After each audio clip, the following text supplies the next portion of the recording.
The story of the Ottoman Empire begins at the edge of a crumbling world.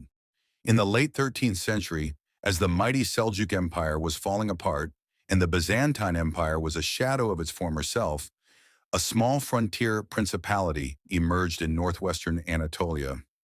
It was led by a man named Osman, the son of Ertugrul. Osman was not born into an empire. He was born into chaos, into a land filled with warlords and rival tribes. But Osman had a vision. He believed it was his divine mission to build a new order, an Islamic state that would bring justice, strength, and unity to the Muslim world. That small principality with humble beginnings would grow into one of the most powerful empires in human history. It would become the Ottoman Empire. Osman's successors expanded his legacy. His son Orhan captured Bursa in 1326, making it the first major city under Ottoman control. It became the capital, and from there, the Ottomans began expanding both east and west. But it was under Sultan Murad I and later Bayezid I that the Ottomans truly became a force to be reckoned with. They organized a professional army, the famous Janissaries, and began taking over the Balkans, clashing with European powers. But the early rise of the Ottomans was not without setbacks. In 1402, the conqueror Tamerlane, defeated Bayezid I at the Battle of Ankara, capturing the Sultan and plunging the empire into civil war. For over a decade, the Ottomans were on the brink of collapse. But from this chaos rose Mehmed I, who reunited the empire and restored order. Then came his son, Murad II, and finally his grandson, Mehmed II, known to the world as Mehmed the Conqueror. In 1453, at the age of just 21, Mehmed led the Ottomans to their greatest triumph yet. He besieged Constantinople, the capital of the Byzantine Empire, a city that had stood for more than 1,000 years. With massive cannons, strategic brilliance, and unrelenting force, Mehmed broke through the mighty Theodosian walls. On May 29, 1453, Constantinople fell. The Christian capital of the Eastern Roman Empire became the Muslim capital of the Ottoman Empire. Mehmed rode into the Hagia Sophia and declared it a mosque. The world changed forever. Under Mehmed II, the Ottomans transformed from a regional power into an imperial force. The empire began stretching across 3 continents: Europe, Asia, and Africa. It absorbed much of the Arab world, the Balkans, and the Black Sea coast. Over the next century, the Ottomans would fight wars against the Persians, the Mamluks, the Hungarians, and the Venetians. They would expand their navy, control trade routes, and turn Istanbul into one of the greatest cities on earth. But the true golden age was yet to come. It came with the rise of Suleiman the Magnificent. Known in the West as the Magnificent and in the Muslim world as the Lawgiver, Suleiman ruled from 1520 to 1566. Under his leadership, the Ottoman Empire reached its peak in size, culture, and military power. He conquered Belgrade, Rhodes, most of Hungary, and even reached the gates of Vienna. He took Baghdad from the Safavids and expanded the empire deep into North Africa. But Suleiman was not just a warrior. He was a poet, a legislator, and a reformer. He codified Ottoman law, restructured the government, and supported artists, architects, and scholars. Under him, the Ottomans became not just a military empire, but a cultural and intellectual beacon. Mosques, palaces, and schools were built. Science, medicine, and art flourished. But with greatness comes complexity.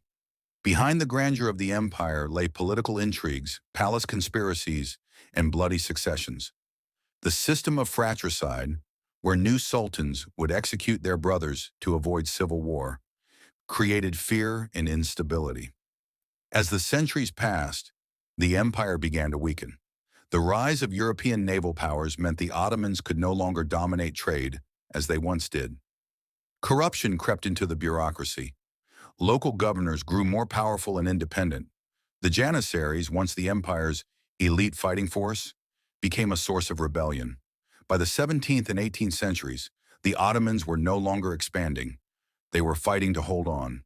They lost battles to Russia, Austria, and Persia. The empire was now called the sick man of Europe. Reforms were attempted, modernizing the army, rebuilding the economy, and rewriting laws. But resistance from conservative elites and foreign interference often blocked real change. Nationalist movements erupted in the Balkans. Greece gained its independence in the 1820s. Serbia, Romania, and Bulgaria followed. The 19th century brought further decline. Egypt, under Muhammad Ali, became virtually independent. European powers carved up Ottoman territory piece by piece. Still, the Ottomans survived. They launched the Tanzimat reforms, attempted to modernize education, infrastructure, and the legal system. The Young Turks, a group of reformist officers and intellectuals, pushed for a constitutional government. In 1908, Sultan Abdulhamid II was overthrown, and a new era began. But it was already too late. Then came World War I. The Ottomans joined the Central Powers, Germany and Austria-Hungary, against Britain, France, and Russia. The war was catastrophic. The empire was invaded from multiple sides. In 1915, the Gallipoli campaign saw fierce fighting between Ottoman and Allied forces. Under the command of Mustafa Kemal, later known as Ataturk, the Ottomans achieved a rare victory. But the cost of the war was immense. Millions died. The economy collapsed. And in 1918, the Ottomans surrendered. The Allies occupied Istanbul. They planned to divide the empire among themselves. But in Anatolia, a resistance was forming. Led by Mustafa Kemal, Turkish nationalists rejected the Treaty of Sèvres, which would have dismantled the Turkish homeland. They fought a brutal war of independence, and in 1923, they succeeded. The Republic of Turkey was born. The last Ottoman Sultan, Mehmed VI, was sent into exile. After more than 6 centuries, the Ottoman Empire was no more. But the legacy of the Ottomans lives on. For centuries, they ruled over a vast and diverse population. Turks, Arabs, Greeks, Armenians, Kurds, Jews, and many others. They built great cities, fostered trade, and left behind a cultural heritage that still shapes the world today. From the call to prayer in Istanbul to the palaces of Topkapi, from the arches of the Blue Mosque to the tales of Suleiman and Roxolana, the Ottoman story is written into the history of the Middle East, the Balkans, and beyond. It is a story of ambition, conquest, faith, and resilience. The empire may have fallen, but its shadow remains.